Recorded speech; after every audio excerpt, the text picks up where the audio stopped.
Hoy, en la entrevista, por supuesto, en NX Televisión, vamos a contar con la presencia de Catalina Monreal, aspirante a ser la coordinadora de los comités de la defensa de la 4T en la alcaldía Cuauhtémoc.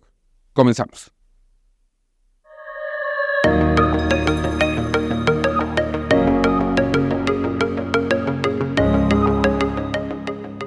Catalina Monreal, me da muchísimo gusto darte la bienvenida a NX Televisión, poder platicar contigo, agradecerte que hayas venido aquí hasta nuestras instalaciones, pues para que nos cuentes básicamente de tu aspiración a ser la coordinadora de los comités de la defensa de la 4T en la alcaldía Cuauhtémoc. Déjame respirar un segundo, un poco largo, sí. Pero sobre todo para saber de ti, Katy.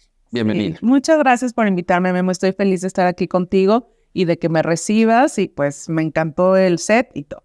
Bueno, es un honor. Además, debo recordarte y presumirte que NX fue el primer medio que dio a conocer que tú ibas a ser aspirante. Y de hecho, si no recuerdo mal, el posteo que pusimos es: estamos en posición de adelantarles que la próxima alcaldesa de Cuauhtémoc será Katy Monreal. Wow. Pero bueno, esa es cosa nuestra, exacto, no tuya. Muchas gracias por estar aquí y evidentemente, antes de hablar de la política, que es una parte esencial, queremos conocerte mejor. Sí. Volver el tiempo atrás, no mucho porque estás muy joven obviamente, sí, y que nos cuentes quién es Katy Monreal. Bueno, pues Katy Monreal es una mujer soñadora, alegre, con muchas ganas de hacer algo por este país, hacer algo por la situación de las mujeres, de las niñas, de las personas con discapacidad, una mujer soñadora, que trata siempre de construir, de generar diálogo, mediación, una mujer cursi, soñadora, romántica, esposa, mamá, amiga, hija, hermana, y trato de ser mi mejor versión en todos los momentos. Cuando haces ese catálogo, la primera pregunta que se me viene a la mente es: ¿cómo le haces para que te dé tiempo para hacer todo eso al mismo tiempo? Pues mira, justo estoy empezando este año a actualizar mi agenda y a tener mucha más organización. ¿Para qué? Para convivir más con mis hijos. A veces el trabajo nos absorbe tanto que en los últimos meses del año pasado mis hijos estaban resintiendo mucho mi ausencia y estaban teniendo problemas de conducta inclusive. Entonces lo que nos recomendó la psicóloga de mis hijos fue: trata de tener más momentos de calidad con ellos. Entonces tuve que hacer una adecuación en mi agenda. No hago comidas de trabajo, por ejemplo, y esas 2 horas las destino para estar con cada uno de mis hijos un día por semana. Platico con ellos como solo con ellos y hacemos tarea o algo que ellos quieran durante esas 2 horas. Otros 2 días a la semana trato de levantarme muy temprano para hacer ejercicio muy temprano y después llevarlos a la escuela. Luego me escapo poquito para ir por ellos a la escuela. Como que trato de tener esos balances. Con mi esposo trato de una vez a la semana ir al cine o salir a desayunar, a comer o a cenar solamente él y yo. Y trato de que en mi calendario estén equilibrados los tiempos que le entrego a cada una de las partes que soy yo. Porque Katy Monreal no es solo mamá. Es también mujer, es amiga, es profesionista, es esposa y es hija. También ya un día de la semana lo destiné para comer con mi mamá. Y trato de equilibrar todas estas esferas que tenemos, pero a veces no es tan fácil. A veces solamente se te cae una, y con lo que viene menos.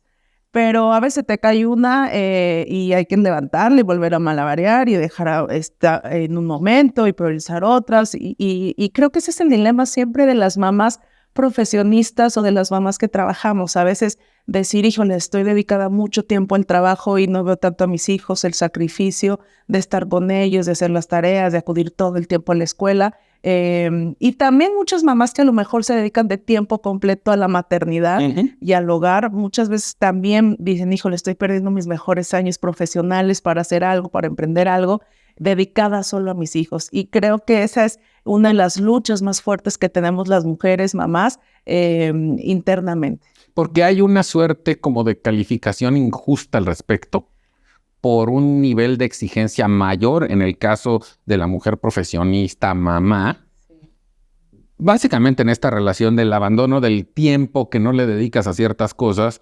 Y yo a veces pienso, digo, es que son mujeres maravilla, ¿no? Haciendo la analogía con la película y la serie, porque hay que tener una enorme capacidad de organización para dividir el tiempo, pero también de organización mental para no perder la brújula, la tranquilidad. Y creo que eso es admirable y coincido contigo. No está precisamente muy bien calificado últimamente. Exactamente. Fíjate que ese es uno de los temas que vino a revolucionar la teoría de género. Las mujeres logramos conquistar espacios laborales, logramos salir a trabajar, logramos poder generar ingresos económicos, pero no dejamos de hacer las tareas del hogar. Así que se nos sumaron más cargas a nuestra vida. No solamente eran las tareas de cuidado y de limpieza del hogar, sino que ahora trabajamos afuera, pero tenemos que seguir cumpliendo las mismas horas y las mismas obligaciones adentro, más lo que hacemos afuera, más el servicio a la comunidad, más tratar de estar bien, más tratar de hacer ejercicio, más tratar de comer sanamente, más y prepararnos. Y entonces, justo es esto, se inventó este nuevo término que es de la Mujer Maravilla, donde estamos muchas de nosotras, que es un tema que tiene que ver con la salud mental, que también es uno de los temas que más he analizado, el burnout, que significa que estamos quemadas, que estamos un poco cansadas de todo, de cumplir todo esto que tenemos que cumplir en torno a nosotras y seguir trabajando. Por eso es que para mí el sistema de cuidados, nacional de cuidados, es uno de los temas fundamentales que se tiene que implementar en todas las áreas, en todos los espacios, tanto públicos como privados, en iniciativa privada, en las funciones de gobierno, pero creo que tenemos que ir aligerando la carga de las mujeres, equilibrándolas entre hombres y mujeres y también el Estado o la empresa donde estemos colaborando. Y vaya trabajo el tuyo, porque aparte de las horas que te implica, es una actividad desgastante. Voy a usar esta famosa y antigua frase de la grilla, sí, en la que tienes que dedicarle, de ese tiempo que le dedicas, la mitad a trabajar y la mitad a los movimientos políticos y que los rivales y los grupos. Y a lo mejor poca gente sabe que eso al final del día es tremendamente desgastante. O sea, además para sumarle a todo lo que acabas de decir. Exacto, exactamente. Pero ¿sabes qué trato, Memo? De enfocarme solo en lo positivo. Soy una mujer que escuchó una vez un consejo de no veas lo que escriben en ti en redes sociales. No escuches a esa gente que habla sin ni siquiera conocerte. No leas comentarios negativos. En general, en la vida, creo que la gente no debe de escuchar cosas negativas que se dicen de ella, porque además los que hablan muchas veces lo hacen desde el rencor, desde el odio, desde el enojo, desde el coraje, contra una persona que tal vez ni fue la responsable o solamente simboliza algo. Entonces, no sé si te sume mucho, pero digamos que, digo, por un tema de nada, a mí eso me pasó hace muchos años antes que a ti. Y mira que todavía no existían las redes sociales. En términos reales, uno tiene que aceptar la crítica de la gente que ha triunfado, porque es la que en todo caso tiene la calidad moral para decirte esto está bien o está mal. Exacto. Ese ejército que no se ve, porque además muchos no tienen rostro, no tienen nombre, critican desde el odio, desde la envidia, desde el coraje. Y una manera de purificar o de limpiar, espero que te sirva, es si eso me lo dice alguien que ha triunfado, que ha logrado cosas en la vida, le voy a poner atención. Los demás, pues digo, con todo respeto o sin ningún respeto, pues que se queden con sus opiniones. Exacto. Entonces, por mi paz emocional, mi tranquilidad y mi yo interior, trato de no escuchar ni prestarme a eso, porque además creo que se pierde mucho tiempo. Creo que en política debemos de humanizar la política y debemos de empezar a trabajar desde lo más profundo, desde los sentimientos y desde las emociones. Y creo que la gente está cansada también de conflictos, la gente está cansada de pleitos, de odios, de discursos estériles que solamente generan guerra sucia y generan nada positivo para la sociedad. Y entonces lo que proponemos y lo que queremos siempre nosotros es trabajar en favor y en forma positiva. Siempre tratamos de ver todo en positivo. A mí nunca, por ejemplo, me escucharás hablar mal de una persona, ¿no? Yo siempre respeto a todas las personas. Si me preguntan por algún actor o una mujer política, siempre trato de decir, no me meto en grillas, trato siempre de ser muy coherente, como quiero que me traten, a tratar a los demás, porque realmente creo que en este país lo que nos falta es empatía y sensibilización en muchos temas. Entonces siempre trato de ser una mujer de paz, una mujer mediadora, una mujer de diálogo, una mujer que construye.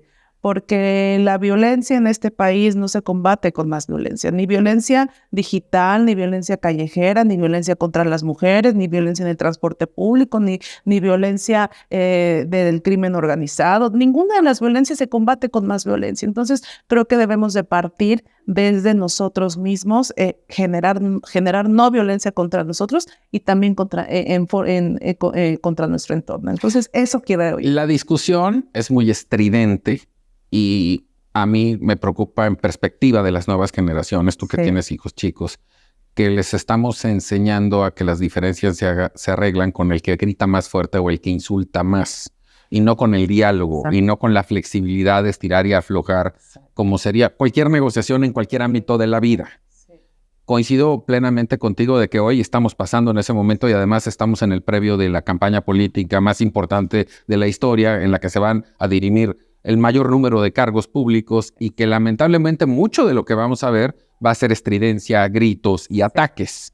Me encanta que lo plantees de esa manera porque seguramente el electorado de la Cuauhtémoc, que es tu caso, notará esa diferencia.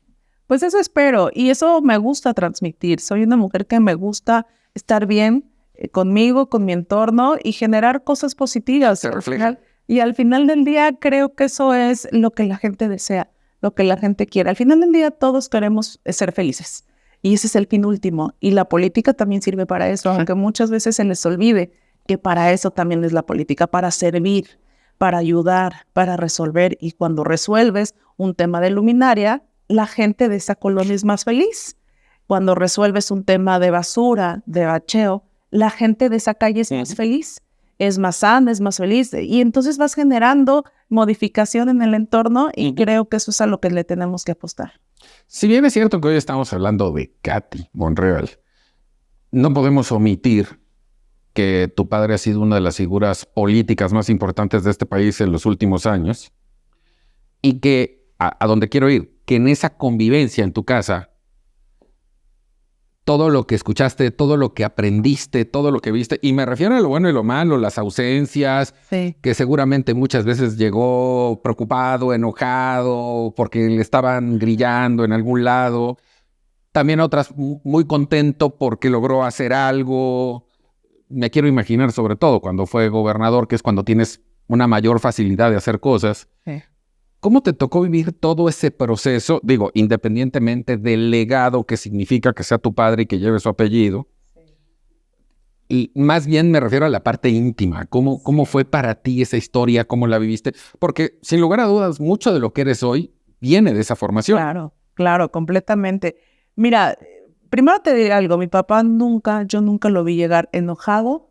No, sí, lo que pasa es que a sus hijos no se los demostraba y eso es un gran ejercicio. Y siempre decía, lo de la oficina se queda en la oficina. Llego a mi casa y trato de ser la mejor versión de mí mismo. Seguro había momentos en los que se lo llevaba el tren y se estaba muy molesto, preocupado o estresado, pero de verdad es que 1 o 2 veces en mi vida lo vi preocupado y de ahí en más siempre tuvo una cara amable con nosotros y eso es siempre de admirarse, porque a veces uno es muy difícil, llega a la casa con 1000 preocupaciones, te dediques o no a la política y a veces lo transmites y entonces tratar de decir, ok, llegué a la casa, se queda eso afuera y aquí adentro convivo y estoy con mis hijos y mi familia es muy complicado. Y dificilísimo. Sí. Y es una primera gran lección de vida. Exacto, para mí esa es una primera gran lección de vida. La segunda es que nunca hablo mal de nadie.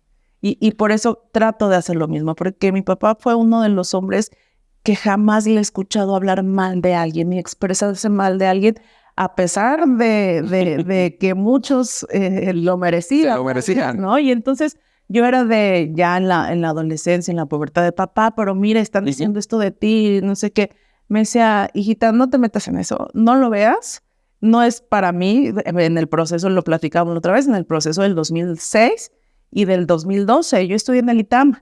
Entonces imagínate en el 2006 cómo fuéramos 2 amloístas contra puros panistas. Entonces era muy complejo ser hija de Ricardo Monreal, en el ITAM, en ese momento donde estábamos luchando contra el fraude electoral en una escuela donde era la mayoría panista. Totalmente opuesto. Totalmente opuesto. Entonces éramos las dos ovejas negras del ITAM y era difícil, era complicado. Y entonces yo decía, papá, pero es que mira, esta decía, no, déjalos, tú no te metas a eso, tú ponte a estudiar. Papá, pero es que no, y bueno, inclusive hay gente que en la actualidad o hace algunos años lo busca y lo han traicionado 2 o 3 veces y les recibe la llamada, les ayuda, les resuelve. Y entonces para mí eso es, o sea, le digo, no, es que no te entiendo. Me dijo, siempre hay que tratar de ser generosos. Siempre la vida ha sido muy generosa con nosotros y siempre hay que tratar de ser generosos con los demás. Si podemos ayudar a alguien, hay que hacerlo siempre. Y entonces creo que esa es otra gran lección que me ha enseñado a mi papá.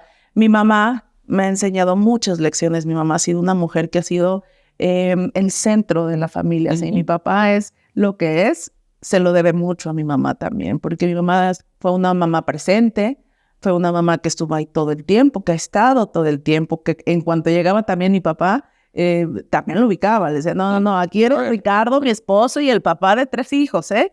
Y entonces creo que mi mamá es una mujer muy centrada y eso ha hecho que nuestra familia también sea una familia muy centrada y unida, claro, con sus diferencias, como todas las familias, pero tratando de ser eso. Para mí, pues, es un honor, siempre lo digo, siempre un honor haber conocido y conocer a los mejores políticos de este país, a los actuales, a los pasados. En la sala de tu casa, en el comedor de tu casa.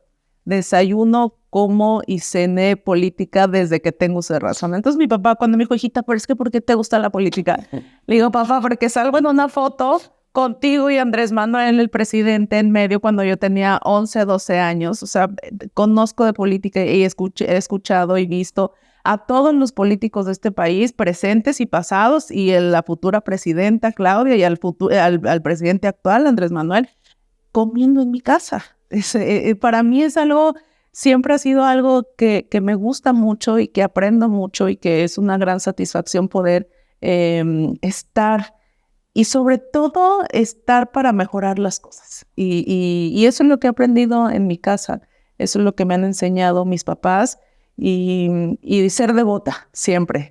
Somos muy devotos al Santo Niño de Atocha, porque somos originarios de Plateros, Fresnillo, hay Plateros Zacatecas, donde se venera el Santo Niño de Atocha, y siempre ha sido mi papá, cuando tiene una preocupación que no la lleva a la casa, pero mi papá siempre nos ha enseñado a escribirle en un papelito, cerrarla y ponerla debajo del Santo Niño de Atocha. Y entonces es, hija, haz todo lo que esté en tus manos. De ahí en más, encomiéndaselo a Dios, encomiéndaselo al Santo Niño de Atocha, y se resolverá, vas a ver. Y entonces es esa espiritualidad. Para nosotros es religiosidad. Para muchas otras personas es espiritualidad. Pero es ese creer que hay algo más allá. Es fe. Es fe. Y creo que todos debemos de tener fe en algo y esperanza en algo más grande que nosotros. Y eso es otra de las grandes lecciones que aprendí en mi casa. Tener fe, tener esperanza, tener esa religiosidad para nosotros, que es muy importante y que es nuestro estandarte y nuestro bastón para muchos temas. Ese aprendizaje forja un modelo a seguir, una idea en la vida de lo que vi de mi padre, de mi madre en mi casa. Yo quiero seguir así. Lo estás haciendo, pero ahora sí me remonto a este momento. Sí. Ya estás en la competencia, ya eres Katy Monreal. Sí. Pero es innegable que habrá quien, no, pero es que esto es porque eres hija, porque tienes privilegios, porque como tu padre es alguien muy importante, se te facilita más. Luego al revés, es más difícil, ¿no?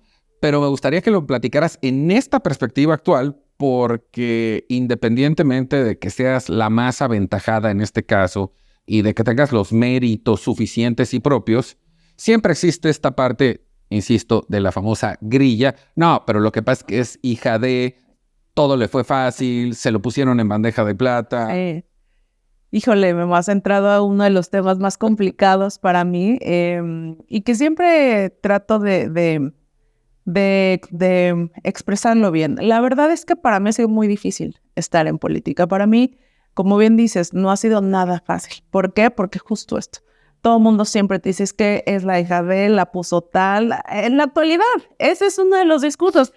Es que la puso su papá. Y entonces es molesto, triste, injusto. Vas pasando por una montaña de emociones porque soy una mujer que desde los 17 años está en el movimiento juvenil. Está aprendido de lo que vi en mi casa, sí, pero como lo aprendió el hijo del carpintero, el hijo del doctor, el hijo del abogado, el hijo del empresario, del comerciante, del que tiene un espacio en el mercado, o sea, como cualquier otro hijo de alguien que admira a su papá o a su mamá, me dediqué a la política por eso, porque me gusta mucho esa sensación de ayudar y de verlos a ellos felices haciendo lo que les gusta y ayudando a la gente. Entonces, desde los 17 años empecé yo en los movimientos juveniles.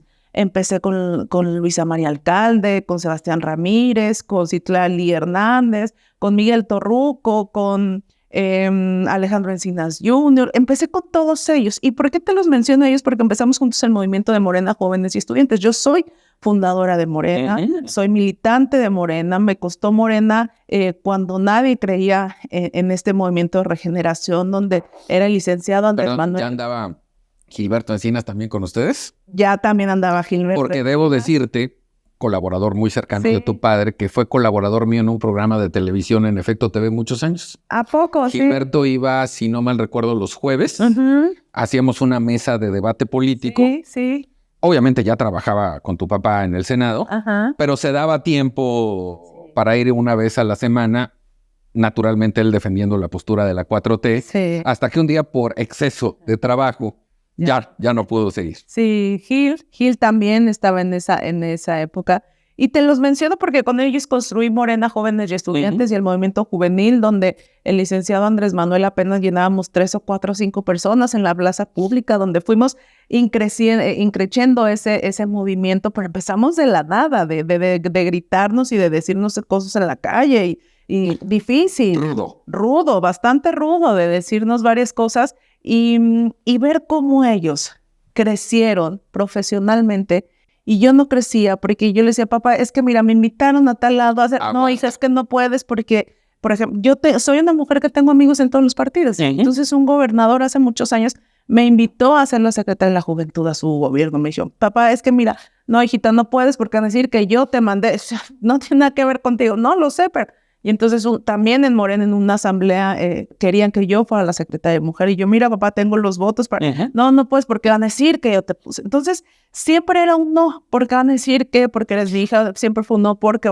Y yo me imagino que por protegerte. Claro. No por limitar tu aspiración. No, yo creo que es por protegerme y por cuidar lo que dice la gente, ¿no? Sí. Por evitar esa guerra sucia y eso que a él le ha costado mucho y que le ha dado... Toda su vida. Entonces, yo creo que fue en un tema de protección de papá. Sí. Pero a ver, me he echado con él, Memo, pleitos fuertes. O sea, de verdad, duré hace 3 años un conflicto fuerte con él. Pero es que, ¿por qué no me dejas participar? Todos los demás con los que crecí están participando y es mi derecho y estoy construyendo y sigo en el territorio, sigo caminando, sigo construyendo, estoy trabajando.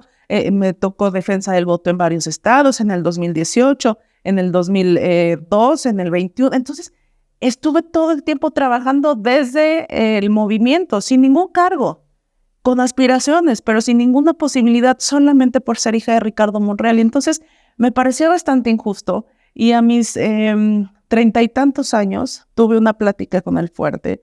Le dejé de hablar unos meses porque me parecía de verdad, decía, es que no es justo. Porque sí, no es justo. No es justo porque yo soy una mujer independiente, estoy preparada, soy capaz, soy parte mis del propios movimiento. Méritos. Tengo mis méritos, es más, tengo mis causas.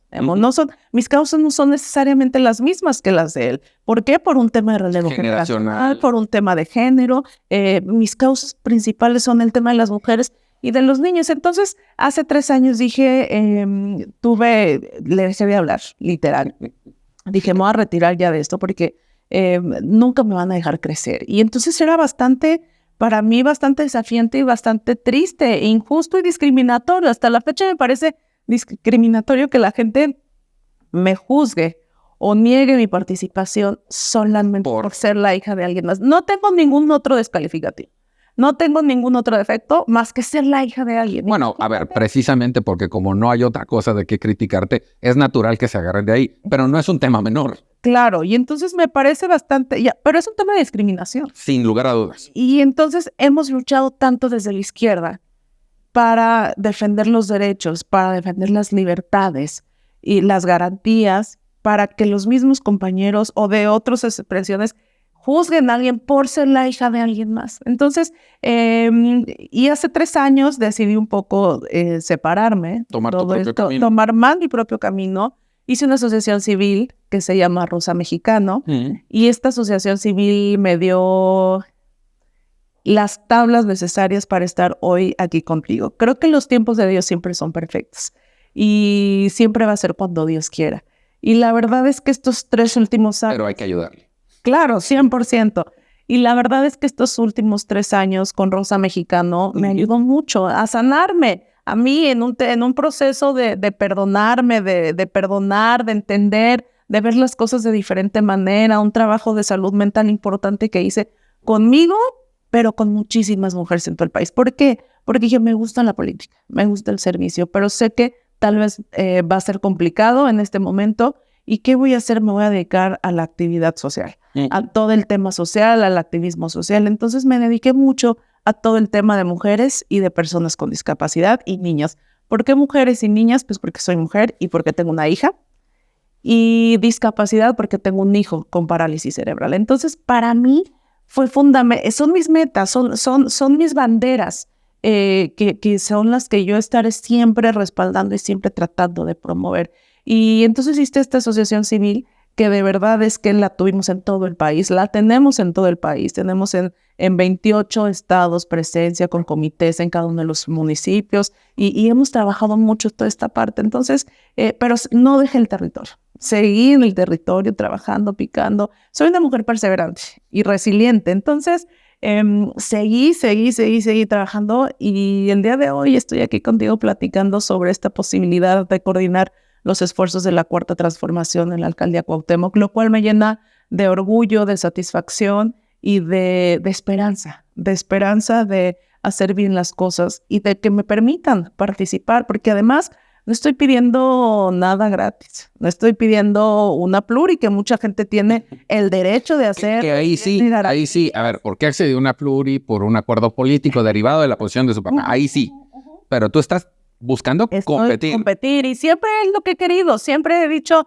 no me déjenme ir a competir, déjenme ir al territorio. A medirme. Y es lo que he hecho ahorita, y lo hice de verdad, es que sin preguntar, me metí, no dejé de trabajar, y las circunstancias nos han llevado a este momento, que de verdad es que estoy muy emocionada y estoy muy contenta de lo que podemos llegar a hacer y del trabajo que se ha hecho y de que estemos muy bien posicionados. La gente nos ha recibido bien. De verdad es que el cariño se siente, obviamente también mucho cariño heredado. Yo siempre les digo, muchas veces ser hija de Ricardo o de mi mamá, porque mi mamá tiene muchísimas fans también en la Cuauhtémoc, me abre la puerta. Pero de eso, que me inviten a comer una taza de café, un vaso de agua, ya dependerá de mí. Y entonces eso es lo que trato de seguir construyendo y de seguir trabajando. Entonces, pues ahí vamos. Vamos a entrarle al tema. Nada más quisiera rematar con esta parte de la labor social. Sensibiliza. Sí. Porque vives en carne propia los problemas desde tu casa, pero además lo transportas a la ayuda de las demás personas. Sí. Y qué importante para alguien que aspira a gobernar, poder tener a flor de piel esa sensibilidad, porque cuando tienes que tomar decisiones, más allá de la frialdad del número, del escritorio, de lo que te aconsejan tus colaboradores, sí, ya tienes esa parte que es más cercana, es más real. Y al final de cuentas, el que gobierna y toma decisiones sabe que siempre corre el riesgo de que no todos van a estar de acuerdo, contentos, pero tú tienes que privilegiar a la mayoría. Y qué importante es que hayas llevado esto a través de tu fundación, sí, porque ya estás tocada. Sí. Y eso te hace una mejor candidata y una mejor gobernante. Sí, la verdad es que para mí la discapacidad vino a abrirme un mundo nuevo. Vino a abrirme muchas enseñanzas, vino a darme mucho aprendizaje, ir a los centros he conocido todos los centros de rehabilitación de la Ciudad de México, tanto públicos como privados. He conocido a muchísimos neurólogos, pediatras, psicólogos. He conocido toda clase de doctores en este peregrinar de la discapacidad y conoces otras historias y conoces otras familias y conoces otras experiencias y eso te nutre. Y eso te hace ser más sensible y más empática en las necesidades, porque no es solamente en las necesidades de mi hijo. Una de las tareas que tenemos pendientes hacia las personas con discapacidad y con las niñas, ¿qué te puedo decir? La pobreza tiene cara de niña. Los peores delitos y crímenes tienen cara de niña. Y tenemos también una deuda con todas las mujeres, pero sobre todo con las niñas de este país. La primera infancia es fundamental y queremos muchas veces resolver ciertas problemáticas con más armas, más policías. Tal vez es una estrategia, pero si no cuidamos a la primera infancia, si no hablamos de prevención, si no hablamos de oportunidades y de cerrar las brechas de desigualdad entre unos niños y otros niños, no vamos a poder hablar sobre igualdad en este país, sobre disminución de varios a conductas atípicas, si no disminuimos desde la primera infancia, inclusive desde el vientre, la atención que se le da a ciertos niños y a ciertas niñas en este país. La desigualdad va a seguir creciendo. Sí. Y esa es una de las cosas que tenemos que erradicar. Y por eso es que soy una mujer convencida, soy una mamá que está preocupada, como todas las mamás y papás, de mejorar las condiciones de vida de sus hijos, de que puedan salir seguros, de que puedan regresar seguros, de que tengan oportunidad de estudiar y después de conseguir un empleo, de que puedan hacer deporte, de que puedan conseguir una beca deportiva, de que puedan ir a las olimpiadas, de que puedan pintar, de que conozcan el arte, de que vayan a museos. Soy una mamá así, como todas, que quieren lo mejor para sus hijos y para sus hijas, y por eso es que soy una mujer de acción y soy una mujer que por eso cree que la política es donde se actúa y donde se hacen las cosas realidad. Yo creo que hay que celebrar, y yo lo celebro, porque evidentemente un candidato, una candidata ofrece un nivel de conocimiento, de capacidades para resolver problemas. Pero insisto, cuando además hay esta parte sensible, personal, de corazón, sí, tienes la garantía que lo que vaya a hacer, lo va a hacer de convencimiento, exacto, de fe, sí, insisto, de corazón. Y yo te diría que esa es la mejor tarjeta de presentación. No estoy minimizando los proyectos, los programas de gobierno, pero el hecho de que yo, ciudadano, sepa que quien me aspira a gobernar es una persona con esa sensibilidad y con esa capacidad de entender, yo creo que eso hay que celebrarlo. Y bueno, pues ya entrando en materia, evidentemente, sabemos que por el aspecto legal, de momento, por las fechas, estás limitada todavía de poder hacer propuestas de gobierno. Pero evidentemente tienes un diagnóstico, conoces tu alcaldía, sabes qué hay que hacer y cómo hacerlo. En esa limitación, al respecto, ¿qué nos puedes platicar en base a tu aspiración, por supuesto? Pues mira, creo que es importante construir el segundo piso de la Cuarta Transformación. El licenciado Andrés Manuel y el Movimiento de Regeneración Nacional pusieron las bases para construir la Cuarta Transformación. Y ha sido muy complicado porque ha sido un trabajo que en 6 años ha hecho una cantidad de cosas impresionantes para mejorar y para lograr esta transformación. ¿Qué nos toca ahora? Ir al segundo piso. ¿Y qué es? Y como bien ha dicho Claudia y Clara, es tiempo de mujeres. Y creo que es muy importante y para mí es una cosa muy de mucha emoción saber que está Claudia Sheinbaum al frente, la doctora, con esa sensibilidad, con ese manejo, sobre todo en el tema de apoyo a las primeras infancias, en las niñas, una mujer con experiencia, con capacidad, que está al frente de este proyecto, que viene de la lucha también de Morena y de la Cuarta Transformación. Y después, Clara, que a mí Clara ha sido una mujer que he llegado a admirar bastante, por una razón en particular, las utopías, Memo. Las utopías son espacios, unidades territoriales, que de verdad es que quien no conozca una utopía vaya a conocerla. A mí, ¿por qué me interesó conocerlas cuando la primera vez que escuché? Porque una de las cosas que yo aspiro y que me gustaría hacer en general desde la asociación civil, desde Rosa Mexicano, fue todo el tema de cuando tienes una persona con discapacidad, las terapias físicas, de lenguaje, ocupacionales, cuestan mucho dinero. La más barata, subsidiada por algún gobierno, está entre 100 pesos, 120 pesos. La más cara en un privado, en un hospital privado, te puede costar hasta 2,000 pesos. Una sola terapia, y una persona con discapacidad necesita en promedio entre 2 y 3 terapias de algún tipo diarios. Entonces, pues eso es muy caro para cualquier familia mexicana. Y lo que creo yo que es importante es mejorar la gratuidad en estos temas. Y entonces cuando yo hablaba de este tema, alguien me dijo, oye, ve a conocer los utopías de Clara. Me dijo, Clara tiene 12 utopías y en cada una de ellas hay un espacio para rehabilitación. Hay tanques de hidrorehabilitación que son carísimos y no los encuentras en ningún lugar más que pagados. Hay terapia en agua, en estos tanques donde le hacen rehabilitación a las personas en el agua, que es muy buen tipo de terapia. Tiene terapia del lenguaje, tiene terapia ocupacional, tiene psicología, tiene psiquiatría, tiene doctores, tiene pediatras, tiene toda una red de sistema público de cuidado impresionante en cada una de las utopías, pero tiene eso para las personas con discapacidad. Pero también tiene lavanderías donde cuesta $1 lavar, son lavanderías comunitarias. Tú llevas tu ropa, llevas tu jabón y te cuesta $1 cada una de las cargas. Pero a la par en el que estás en la lavandería lavando, hay un comedor comunitario. Y entonces por 40, 50 pesos puedes comprarle a otras mujeres la comida que vas a llevar a tu casa, porque tú estás haciendo otras cosas, entonces compras la comida a muy bajo costo. Pero además hay un spa para atender a las mujeres, a las mamás y darles su apapacho, que también lo necesitan después de tanta carga. Pero además hay una casa de día donde los adultos mayores están atendidos, donde los adultos mayores donde ven películas de su época, donde juegan ajedrez, donde bailan danzón, donde platican, donde les hacen terapia, donde les hacen ejercicios para que se estén moviendo, donde están teniendo revisión médica, donde les están dando... Y entonces, como mamá o como persona trabajadora, hombre o mujer, sabes que tus hijos están bien cuidados en un espacio digno para ellos, pero a la paz si tú tienes adultos mayores a tu cargo, también sabes que están bien cuidados. Y entonces llevas a estos dos sectores de la población que están en riesgo o en vulnerabilidad constante y tú te puedes salir a trabajar o a lavar o lo que sea sin ese temor que siempre tenemos las mamás o los papás. Y entonces para mí conocer las utopías de Clara Brugada fue una cosa excepcional y me parece que es de lo mejor que ha hecho Clara.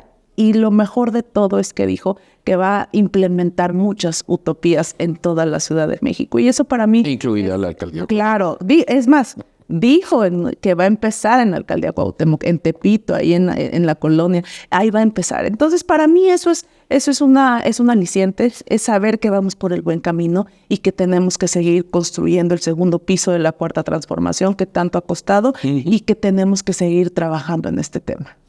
Es un concepto, y qué bueno que lo explicaste a detalle, tenía la fortuna de conocerlo, integral, de atención y de servicio, que es una labor social, que es cuando como ciudadano reconoces que tu gobierno sí te está atendiendo. Exacto.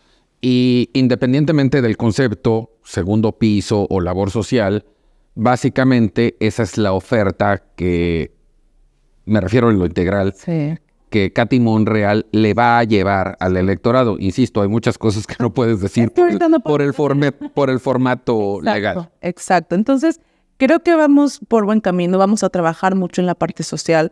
Vamos a trabajar mucho en muchos temas que son fundamentales para la alcaldía Cuauhtémoc. Tenemos el diagnóstico, conocemos lo que hace falta. Cada una de las cosas, son 33 colonias. Y cada una de las colonias tiene su particularidad. Muy diferentes una de la otra. Claro, es un micromundo la alcaldía Cuauhtémoc, donde confluyen muchísimas personas y muchísimos intereses. Bueno, tienes el Palacio Nacional, tienes la Suprema Corte de Justicia. Tienes el Palacio, tienes los 3 poderes. Y además tienes la Iglesia Católica y otras también ahí están asentadas. Tienes la principal y más bella avenida que es Reforma. Tienes el Barrio Bravo, tienes Tepito, pero tienes historia también en el Barrio Bravo, pero también en Tlatelolco. Tlatelolco que más allá del 68 o varios, Tlatelolco es fundamental en la historia del México antiguo. Tienes la Roma y la Condesa, que son colonias con una historia excepcional. Tienes la San Rafael, tienes la Tabacalera, tienes la Juárez, tienes una cantidad de colonias que cada una tiene una historia y tiene una particularidad y que además tienen una problemática diferente. Que requerirán también de una atención diferenciada. Claro, claro. Y ¿sabes qué? Tenemos la energía para hacerlo. La Doctores no es lo mismo que la San Rafael, ni que la Morelos, ni que la Guerrero, ni que la Peralvillo, ni que... Cada una de ellas tiene su particularidad y cada una de ellas hay que atenderla de manera diferente y tenemos sobre todo el tema de servicios urbanos. Conocemos bien cómo está la alcaldía, conocemos bien todas las problemáticas y lo que vamos a hacer. Ya tenemos bien mapeado y bien estructurado, porque además somos un equipo que conformamos jóvenes, pero también gente con mucha experiencia. Y gente que conoce de historia y del barrio y que conoce de las problemáticas. Y lo que no tengamos vamos a buscar cómo hacerlo. Y vamos a tratar, tenemos muy bien el diagnóstico y vamos a trabajar en eso. Yo tengo mis datos, no los otros datos, y puedo augurarte que independientemente de que lograrás la coordinación de los comités, también lograrás la elección. Y digo, ella no lo puede decir, pero yo sí. Me da mucho gusto platicar con la próxima alcaldesa de Cuauhtémoc. Lamentablemente se nos está acabando el tiempo, pero yo no me quiero quedar con nada de lo que tú quieras decir. Regálanos un último mensaje. Insisto, estamos un poquito limitados por la cuestión legal. Sí. Seguiremos platicando contigo y sobre todo en campaña que ya puedas puntualizar tus propuestas. Pero aparte de agradecerte esta extraordinaria plática, porque yo diría que no fue una entrevista, fue una plática. Sí. Regálanos un mensaje final para el auditor. Primero que nada, te agradezco el espacio y ojalá nos puedan seguir en las redes sociales. Ahí vamos a estar dando información, vamos a seguir trabajando, vamos a seguir desde la sociedad civil porque ahí también es mi origen. Vamos a seguir trabajando y vamos a seguir fortaleciendo y apoyando en lo que podamos.